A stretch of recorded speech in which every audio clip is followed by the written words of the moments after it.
I'm Fred Cunningham, and welcome to First Responder Friday on WSPA+. Every Friday on 7 News, we profile law enforcement officers, firefighters, EMS, 911 operators, and many other professionals in the Carolinas who respond in times of an emergency. Let's meet some of the people who have devoted their lives to service and run towards trouble when the rest of us are trying to get out of the way. Tyler Chatham is one man who literally wears 3 hats in the city of Chesnee. When it comes to the police department, well, here I'm just a regular patrolman. I'm Officer Chatham at the Chesnee Police Department. If it's a call for the fire department. I'm also Assistant Chief Chatham at Chesnee Community Fire Department. And in case of a medical emergency, Chatham is there too. And work EMS part-time as an EMT. Chatham has been with the fire department the longest, about 12 years in all, since moving to Chesnee with his wife and family a decade ago. Becoming an EMT was a natural progression from there. Then a little more than a year ago, he decided to go for the first responder hat trick and become a police officer. It was fun. It was 4 weeks online, a lot of legals, how laws work, and then 8 weeks down in Columbia. That was a difference for sure.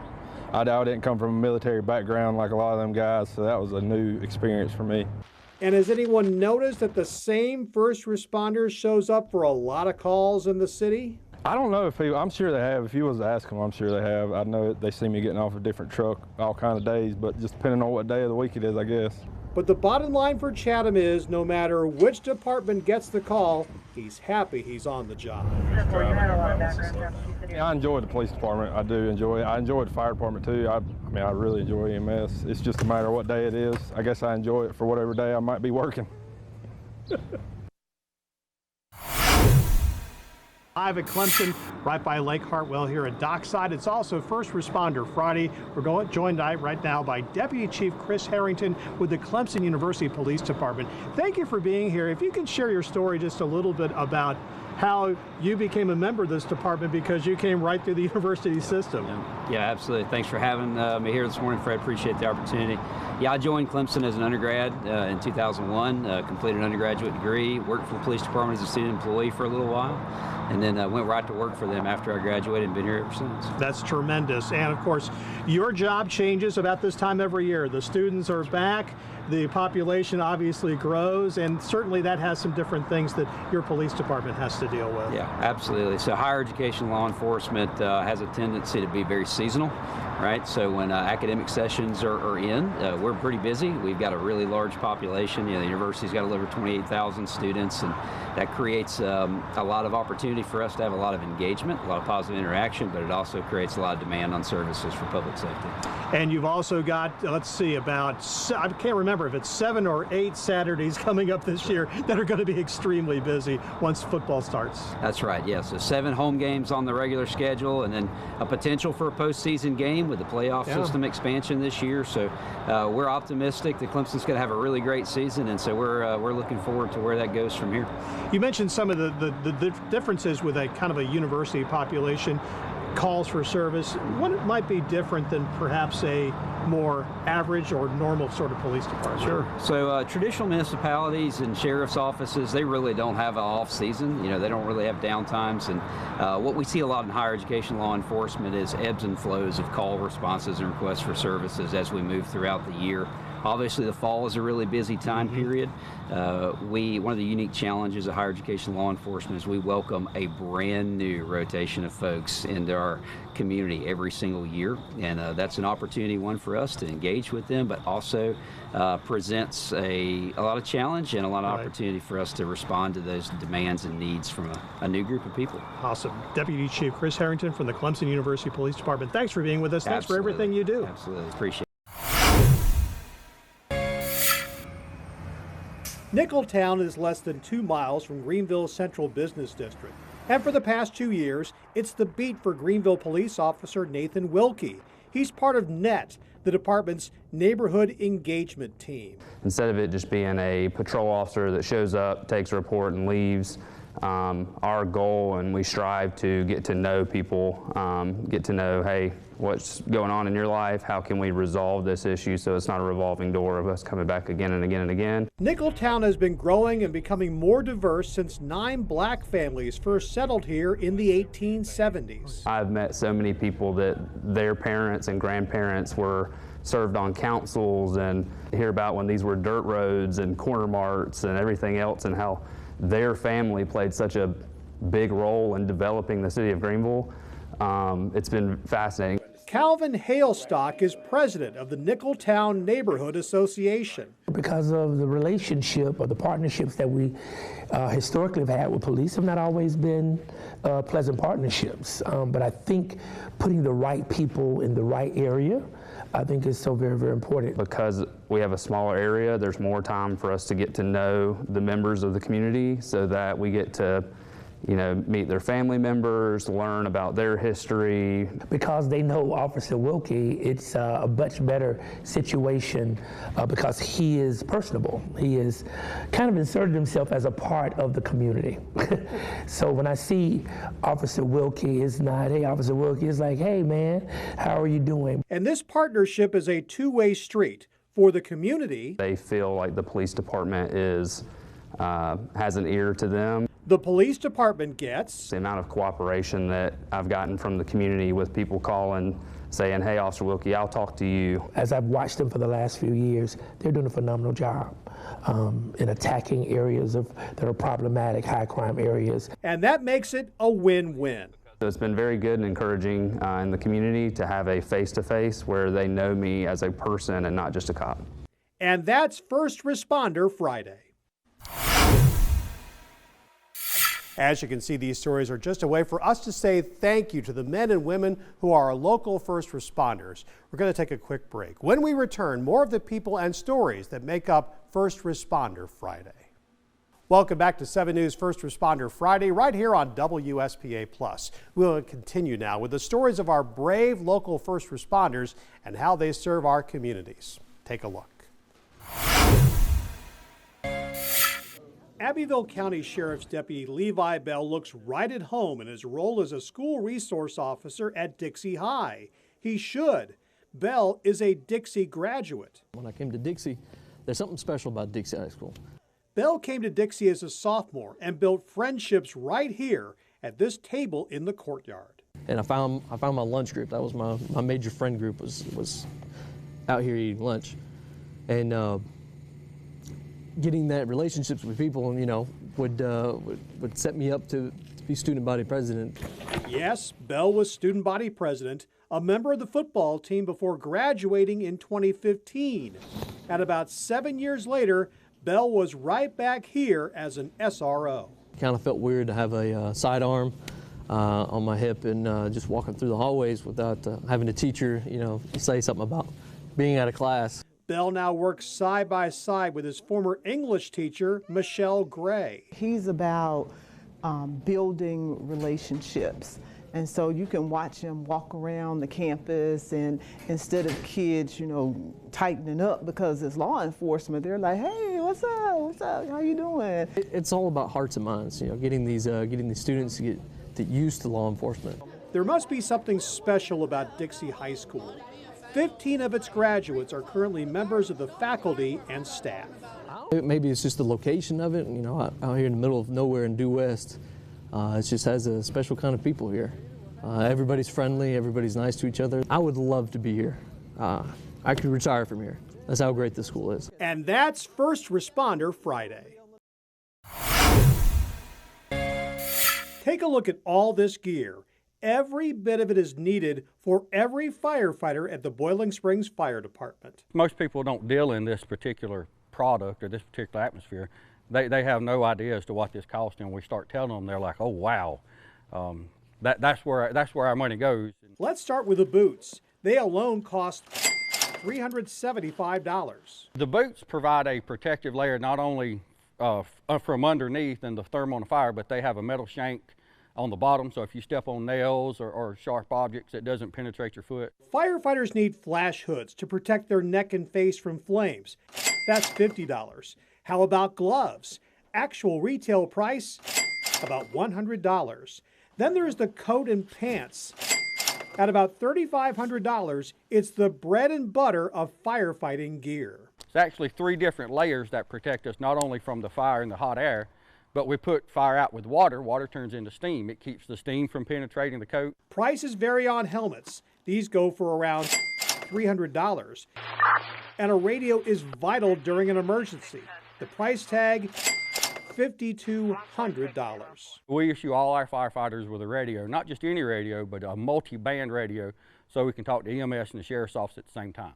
Tack on another $12,500 for an SCBA, that's self-contained breathing apparatus. We have to breathe clean air. Just like we tell you can't breathe in the hot, heated gas and smoke, we can't either. But wait, there's more. The initial training is about 250 to 300 hours to get to the firefighter 2 level where you're an interior firefighter. OSHA requires every firefighter to have a medical evaluation prior to entering a fire atmosphere to make sure that their lungs are in good shape, their body's in good shape. The total cost is around $23,575 for a single firefighter in a department that averages about 25 first responders. We really need to get 5 to 10 years out of them to get our investment back out of them, because the investment is initial and upfront with gear, training, and the time and everything that we put into them. And Vance Mahaffey's here from Benson Hyundai with a presentation. On behalf of Benson Hyundai and the entire Boiling Springs community, we want to thank you for your service and all you guys, and we have a small token of our appreciation. Thank you, Vance. Thank you so much. And that is First Responder Friday. Allison Nelson says she left a good job to become a homemaker and mother of 2. 10 years later, when she decided to go back to work, she wanted to become a paramedic, just like her husband. He always enjoyed his work, and it was something that I thought I would enjoy as well, and I very much have. Making the decision was easy. The training to be a paramedic wasn't. It's difficult. It's 2 years of really having to manage time well and being somewhere all the time. The first day of paramedic school, they say put a picture on your refrigerator so your family remembers what you look like when you're done. And it's challenging, but it's worth it. It led to Nelson taking a job with the Greer Fire Department. She does ALS, that's Advanced Life Support, and operates out of a QRV, a quick response vehicle. Nelson tells us it's the only ALS response service of this kind in Spartanburg County. There are a couple other departments that run ALS response, but they run off their engine or their tower. And we have a SUV that we run medical only out of. So it lessens the load of the firefighters dramatically, because we are able to run all of the medical calls that someone calls 911 for without having to tie up the fire truck. Greer's population grew by nearly 70% between 2010 and 2020, and Nelson says this pilot program helps meet the demand. My very favorite part about this particular service is that our citizens are absolutely #1 primary goal. And you can tell. How can you tell? You can tell by the way we're encouraged to do what's right for the patient all the time and to always put our citizens first. And Vance Mahaffey's here from Benson Hyundai with a presentation. On behalf of Benson Hyundai and the entire Greer community, we want to thank you for everything you do, and we want to give you a small token of our appreciation. Thank you. And that is First Responder Friday. We're going to take a short break from our stories of these amazing heroes. Stick around for more First Responder Friday right here on WSPA Plus. It's a privilege and an honor to get the opportunity to bring you these stories of our local heroes, those who choose to put their lives on the line or simply choose to be there for us when we need them most. Here are some more stories from our First Responder Fridays. James Madden's dream when he was young was to become a police officer. He wants to help make sure teens reach theirs by keeping an eye on stores that sell alcohol. Our goal isn't to get out there and charge people, right? It's not about the monetary, it's not about any of that, right? It's about keeping our youth and our community safe. Sergeant Madden uses paid underage volunteers to try and buy alcohol, tobacco, and vaping products from stores in the city. But there's another way he can find informants. So we have the paid, and then we have those under 21 that are working off charges. Like, they can come in, and if they have like a speeding ticket, come work the program with me for a day and we'll take care of it. We'll dismiss it for you. Kind of like a you help us, we'll help you. And the results? The national buy rate by minors is around 15%. It's close to 9% in South Carolina. The buy rate in Malden, 3.9%. If they ask the age, we're going to give it to them. And they'll just try to attempt to purchase the alcohol or whatever product we need. Then they'll come back out and report to me. Or if they do get the purchase, then they'll bring it to me. Sergeant Madden's work to curb underage drinking has earned him Officer of the Year honors from the Phoenix Center and Behavioral Health Services of Pickens County. And Vance Mahaffey's here from Benson Hyundai with a presentation. On behalf of Benson Hyundai and the entire Malden community, we want to thank you for your service and what you do for us. We have a small token of our appreciation. Thank you. And that is First Responder Friday.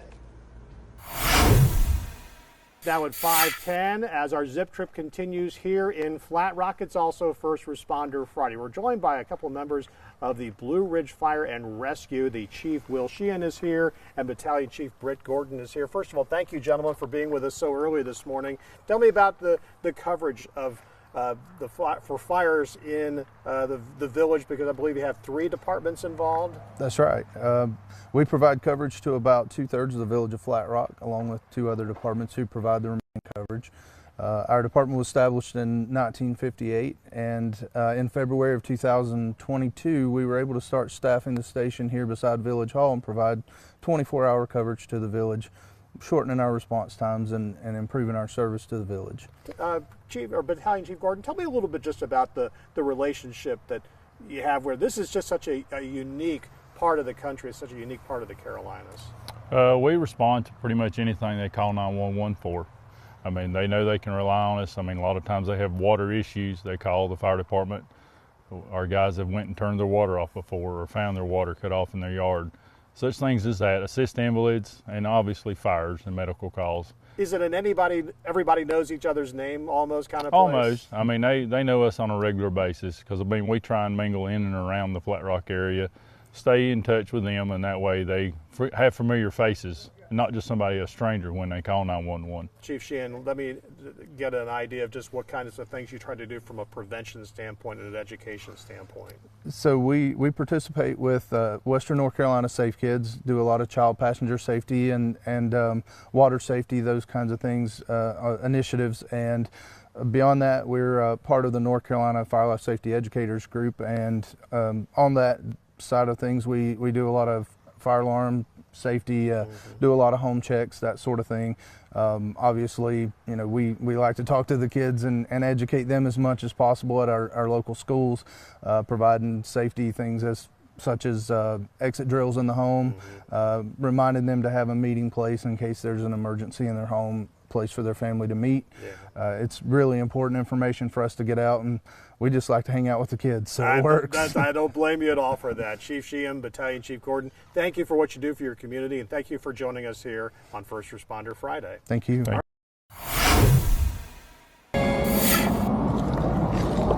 Officer Maurice S. Cage has been on the job with Simpsonville Police for more than a year, but it was quite a journey to get here from New Jersey. In 2002, I started cutting hair. I was a barber, had my own business for about 17 years, and I've always wanted to be in law enforcement. So when we moved down here, it was a change of life, and I figured I would go ahead and change my career as well. That was 46 members of S. Cage's family that moved to the upstate, and he was 46 when he entered the police academy. When I got to the academy and saw that I wasn't the oldest one in class, it kind of, you know, it was like a deep breath, a sigh of relief. Some people thought he was a little crazy becoming a cop in his mid-40s. It's always been a passion, so I figured now, while I still have the time, the energy and the strength to do it, was the time to do it for me. S. Cage was not your ordinary rookie. He's older, a father of 4. He even coaches his kids, and has real life experience. I've lived in 5 different states. I've had to, communicate and learn how to get along with lots of different people. I'm more of a community-style police officer. I like to be out there, shaking hands, communicating with our residents. 1081 verbal. And maybe the seeds for this career change came from those days back in New Jersey. I've always surrounded myself with, people that were in law enforcement. Even my barbershop was considered the cop shop, from CEOs to EMSs to, everybody, that had something to do as a first responder. One of my biggest regrets in life personally was never going to serve my country. So, this to me was another way to try to give back. And that's First Responder Friday. When Versamia Gamiyuk suits up at the scene of a fire or a crash, it's not only what she does, it's what she can say. Her mother is from Moscow. Her father is Ukrainian, so English wasn't her first language growing up in Philadelphia. I had to be fluent in Russian and Ukrainian due to the fact that the household only knew that language. Gamiyuk. Honestly, everybody calls me V for short. Okay, fair enough. V gets some amazing reactions when she notices Ukrainians or Russians at an emergency. They're very shocked, actually, because they're like, oh, well, we were expecting you to, speak this language. There's more than 4,300 people with Ukrainian ancestry living in Spartanburg County, according to the census, with close to 100 in the city of Inman. It's one of the main reasons V became a firefighter. I wanted to not only fight fire, but I enjoy helping people out when it's their worst day that they're dealing with, and also on the fact that it's a language barrier for people like myself that are, Russians and Ukrainians. And she has this special message for them. Если тебе надо помочь, ты можешь поговорить со мной, и я все можно подсказать английский языке. Long-term goals, I want to stay in the community so that way I can help, people out and hopefully maybe rank up to an officer position, and then try to see if one of the guys want to learn the language so that way they can help people out as well. And Vance Mahaffey's here from Benson Hyundai with a presentation. On behalf of Benson Hyundai and the entire Inman community, we want to thank you for your service and what you do for each of us. And we have a small token of our appreciation. Well, very much appreciated. Thank you. And that is First Responder Friday. Those are just some of the people who chose careers with one goal in mind: to help others. You can see new editions of First Responder Friday every week on 7 News in our morning and afternoon newscasts. You can also find all of our previous profiles in the First Responder Friday section of WSPA.com and the 7 News app. And join us here for more episodes of First Responder Friday on WSPA+. I'm Fred Cunningham, and we'll see you next time.